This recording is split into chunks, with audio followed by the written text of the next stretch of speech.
සුබ දවසක් යාළුවනේ. ඔන්න අදත් වටින කියන වීඩියෝ එකක් අරගෙන මම ඔයාලා ගාවට ආවේ.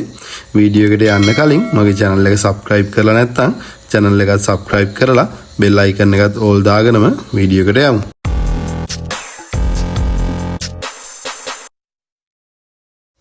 හරි යාළුවනේ. ඔන්න අද ගොඩක්ම ඇල්ටෝ වලට වටින වීඩියෝ එකක් තමයි ගෙනත් තියෙන්නේ. හැබැයි එහෙම කියපු ගමන්ම මරුටිය අය වීඩියෝ එක අතාරින්න එපා. මොකද මරුටිය විකුණලා ඇල්ටෝ එකක් ගන්න පුළුවන් ඕන කෙනෙකුට. හරි. බලමු මොකද්ද වීඩියෝ එක කියලා. ඇල්ටෝ එකේ මේ ස්පීඩ් මීටර් එක වැඩ කරන්නේ සෙන්සර් එකකින්. ඉතින් ඒ සෙන්සර් එකේ පොඩි ප්‍රශ්නයක් තියෙනවා. ඕක කාලයක් ඇද්දි සෙන්සර් එක වැඩ කරන්නේ. ඉතින් එතකොට එකපාරටම වෙන්නේ ස්පීඩ් මීටර් එක වැඩ කරන්නේ. ස්පීඩ් මීටර් එක වැඩ කරන්නේ නැති එක විතරක් නෙමෙයි අපි දිගින් දිගටම දුවනවා නම් පවර් ස්ටීරියෝ නුත් නැතු යනවා. ඩෑෂ්බෝඩ් එකේ පුංචි කහ පාට ඉන්ඩිකේටර් ලයිට් එකක් පත්තු වෙලා ඩෑෂ්බෝඩ් එකේ මේ පවර් ස්ටීරියෝ නුත් නැතු යනවා. ඉතින් ඒක නිසා අපි මේ සෙන්සර් එක එතකොට මාරු කරගන්න වෙනවා. මේක වැඩ කරන්නේ නැතුව ගියාම මේ තියෙන්නේ සෙන්සර් එකේ තියෙන දේ චුට්ටක් ඇතුලේ තියෙන්නේ. ඉතින් හරි අමාරුයි පෙන්වන්න. මෙන්න මේ ක්ලිප් එකෙන් තමයි ගැලවෙන්නේ. ගියර් බොක්ස් එකට තමයි මේ සෙන්සර් එක සම්බන්ධ වෙලා තියෙන්නේ. හරි මේ 10 ඇණයක් තියෙනවා. ඔයාලට පේනවා ඇති මේ තියෙන්නේ මම පෙන්නන 10 ඇණේ ගලවන්න ඕන ඉස්සරලාම මම මේ ටූල් එකක් දාලා ඒ 10 ඇණේ ගලව ගන්න තමයි හදන්නේ. මේක චුට්ටක් අර ඇතුළට වගේ තියෙන නිසා හරි අමාරුයි පෙන්වන්න. ඒනට මම හිතනවා ඔයාලට පැහැදිලිව පේනවා ඇති කියලා. අපි ඉස්සරලා මේ 10 ඇණේ ගලවලා මේ සෙන්සර් එක එළියට ගන්න ඕන. ඉතින් යාළුවනේ මේ තව පුංචි මතක් කිරීමක් තියෙනවා. අනේ WhatsApp එකට voice message එකක් දාලා මොන හරි තියෙන ගැටලුවක් අහනවා නම් මම ගොඩක් කැමතියි. මොකද හේතුව මේ කෝල් ගන්න එපා එකට. ඉතින් සමහරක් වෙලාවට මම කාර්ය බහුල නිසායි මම ඔයාලට විශේෂයෙන්ම දැන් මේ WhatsApp අංකයක් දුන්නෙත්.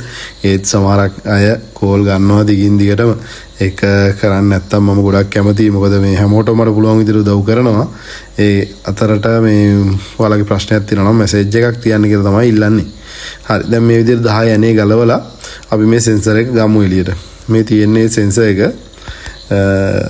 වයර් තුනක් සම්බන්ධ වෙන මෙන්න මේ ස්පීඩ් මීටර් සෙන්සර් එක මේ විදිහට තමයි ඇල්ටෝ එකේ එන්නේ. මේක ඇල්ටෝ 800 කාර් එකක්. අපි එතකොට රීප්ලේස් කරන්නේ මෙන්න මේක ජෙනුයින් මේ සෙන්සර් එකක්. මේක මට මතක විදිහට රුපියල් 5000 ගණක් වගේ තමයි මේ මිල උනේ.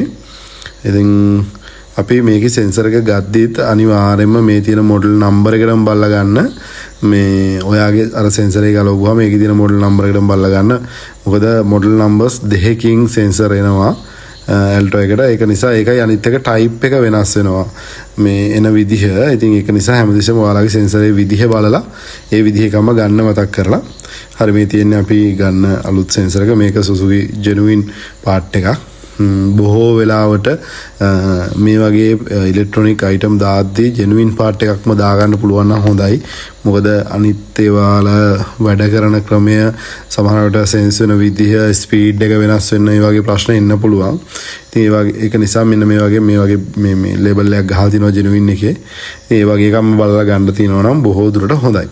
හරි මේ තියෙන්නේ අපේ අලුත් එකයි පරණ එකයි දෙකම එක විදිහ. අන්න ඒක ඒ ටික පොඩක් මේ බොඩි ටයිප් එක එහෙම බලලා ඉවරලා ඒ විදිහෙම එකක් ගන්න මතක් කරලා. මොකද නැත්තම් ඔයාලා රස්තියාදු වෙනවා.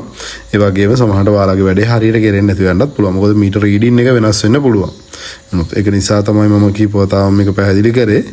හරි අපි බලමු දැන් මේ අලුත් සෙන්සර් එක කොහොමද මේකට ෆික්ස් කරගන්නේ කියලා. මුලින්ම අනිවාර්යයෙන් මේ මෙතන තියෙන මේ දූරු පාටින් වගේ පේන්නේ ඕරින් එක. ඉතින් මේකට ඔයිල් ටිකක් ගන්න මතක් කරලා. මොකද ඕක එහෙම නැතුව ඔයාලා නිකම්ම අතන්ට තියලා තද කරන්න ගියොත් ඕරින් එක කැඩෙන්න පුළුවන්. මේ මොනොත් ඔයාලා දන්නෙත් නැහැ. ගියර් බොක්ස් එකේ ඔයිල් යන්න පුළුවන්. නැත්නම් ගියර් බොක්ස් එකේ වතුර යන්න පුළුවන්. ඒ නිසා තමයි මේ ඩස්ට් එක යනකොට තමයි මේ ඕරින් එක තියෙන්නේ. ඉතින් ඒක නිසා හරියටම අපි මේ වැඩේ ඕල් ටිකක් ගාලා ඉවරලා කරගත්තාම අපේ වැඩේ සාර්ථකව කරගන්න පුළුවන්. හරි මම දැන් මෙතනට ෆික්ස් කරා. මේ විදිහට දාලා ආපහු අපි අර ගලවපු 10 යන්නේ දාලා ඉවරලා ඒක හිර කරගන්න තමයි තියෙන්නේ. මේ තියෙන්නේ 10 යන්නේ. මේ විදිහට දාලා ඉවරලා හයි කරගන්න පුළුවන්. හරි යාළුවනේ තව ඒ වගේම පුංචි මතක් කිරීමක් තියෙනවා. මම ඔයාලා දන්නවා මම මාරුටි වලට බ්‍රේක් බූස්ට් හයි කරනවා. ඉතින් මේ බ්‍රේක් බූස්ට් එක අපි මෙච්චර කාලයක් කරේ අපි හදපු එකක් හයි කරේ. හැබැයි දැන් මේ පාර්ට් වල තියෙන ගණන් එක චුටක් වෙනස් කරලා අපිම දැන් ඒක ගෙන්නන්න ගත්තා ඉන්දියාවෙන් බ්‍රේක් බූස්ට් එකයි මාස්ටර් පම්ප් එක කම්ප්ලීට් කිට් එක Suzuki කම්පැනීම කරන එකක් ඒ බොක්ස් එකේ මෙන එක. ඉතින් අපිට ඒක හයි කරලා දෙන්න පුළුවන් දැන් අලුතෙන් මල්ටි වල කතා කරපු අයට ඒ පණවිඩ චුටක් කියනවා. ඉස්සරහට මම ඒක සම්බන්ධව වීඩියෝ එකක් ගේන්න. දැනට පුංචි මතක් කිරීමක් තමයි කළේ. ඒ වගේම water level sensor මං ගාව තියෙනවා available දැන් දිගටම හදලා තියෙනවා. මොකද ඉල්ලන නිසා ඒවා cash on delivery යවන්න පුළුවන් වෙන්න. ඒවත් අවශ්‍යයි ඉන්නවනම් එකත් ගන්න පුළුවන්. ඒ ඕනම එකකට message එකක් දාන්න WhatsApp අංකය මම මේකේ උඩින් වීඩියෝ එකේ දාලා තියන්නම්. එතනට message එකක් දාන්න පුළුවන්. හරි අපි දැන් ඒ වැඩේ sensor එක fix කරලා ඉවරයි. දැන් මේ clip එක අපව ගහ ගන්න තියෙන්නේ. ඉතින් ගහලා ඉවරලා දුවලා බලන්න මම මේකේ දුවන වීඩියෝ එකක් ගත්තා කොහොම හරි ඒක රෙකෝඩ් වෙලා නැහැ. ඉතින් මට ඔයාලට ඒක පෙන්න ගන්න විදිහක් නැතුව ගියා. ඒ නිසා නැත්තම් බලන්න දෙයක් නැහැ. ඉතින් වෙන්නේ මීටර එක වැඩ කරන්නේ නැහැ මුලින්. ඊට පස්සේ අපි මේක හයි කරවම මීටර එක වැඩ කරන් ගන්නවා. අනිවාර්යෙන් මීටර එක වැඩ කරන්නේ නැතුව ගිහිල්ලා කිලෝමීටර් 50 60 ගමනක් ගියොත් බොහෝ වෙලාවට පවර් ස්ටීරින් උත් නැතුව යනවා. හරි යාළුවනේ මේ මම හිතනවා මේ වීඩියෝ එක ඔයාලා හැමෝටම වැදගත් වෙයි කියලා. වීඩියෝ එක හොඳයි නම් තව කෙනෙකුට බලන්න ෂෙයා කරන්න අමතක කරන්න එපා. ඒ වගේම නැවතත් මතක් කරනවා මගේ channel එක subscribe කරලා නැත්නම් channel එක subscribe කරලා bell icon එකත් all දාලා තියාගන්න. ඉදිරියේදීත් මම ගේන වීඩියෝ ඔයාලා ගාවටම ගෙන්න ගන්න. බොහොම ස්තුතියි.